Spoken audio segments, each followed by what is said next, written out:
যতীন রোগিণীর পায়ের তলায় গরম তেল সবেগে ঘষিয়া দিতে লাগিল। চিকিৎসা ব্যাপারে রাত্রি অনেক হইল।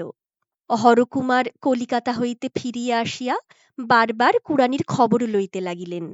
যতীন বুঝিল সন্ধেবেলায় কর্ম হইতে ফিরিয়া আসিয়া পটল অভাবে হরকুমারের অবস্থা অচল হইয়া উঠিয়াছে। ঘন ঘন কুড়ানির খবর লইবার তাৎপর্য তাই। যতীন কহিল, হরকুমার বাবু ছটফট করিতেছেন, তুমি যাও পটল।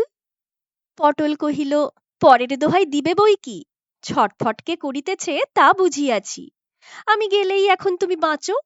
এদিকে কথায় কথায় লজ্জায় মুখ চোখ লাল হইয়া উঠে। তোমার পেটে যে এত ছিল তা কে বুঝিবে? যতীন বলিল, আচ্ছা বাবা, দোহাই তোমার, তুমি এইখানেই থাকো, রক্ষা করো, তোমার মুখ বন্ধ হইলে বাঁচি। আমি ভুল বুঝিয়াছিলাম, হরকুমার বাবু বোধহয় শান্তিতেই আছেন, এরকম সুযোগ তো তার সর্বদা ঘটে না। কুড়ানি আরাম পাইয়া যখন চোখ খুলিল, পটল কহিল, তোর চোখ খোলাইবার জন্য তোর বর যে আজ অনেকক্ষণ ধরিয়া তোকে পায়ে ধরিয়া সাধিয়াছে, আজ তাই বুঝি এত দেরি করিলি? ছি ছি, ওর পায়ের ধুলা নে। কুড়ানি কর্তব্য বোধে তৎক্ষণাৎ গম্ভীরভাবে যতীনের পায়ের ধুলা লইল। যতীন দ্রুত পদে ঘর হইতে চলিয়া গেল। তাহার পরদিন হইতে যতীনের উপরে রীতিমতো উপদ্রব আরম্ভ হইল।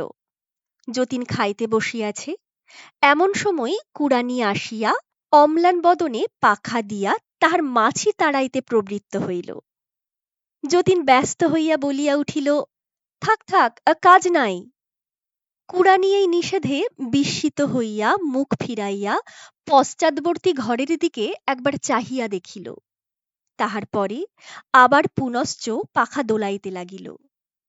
যতীন অন্তরালবর্তিনীর উদ্দেশ্যে বলিয়া উঠিল, পটল, তুমি যদি এমন করিয়া আমাকে জ্বালাও তবে আমি খাইব না, আমি এই উঠিলাম।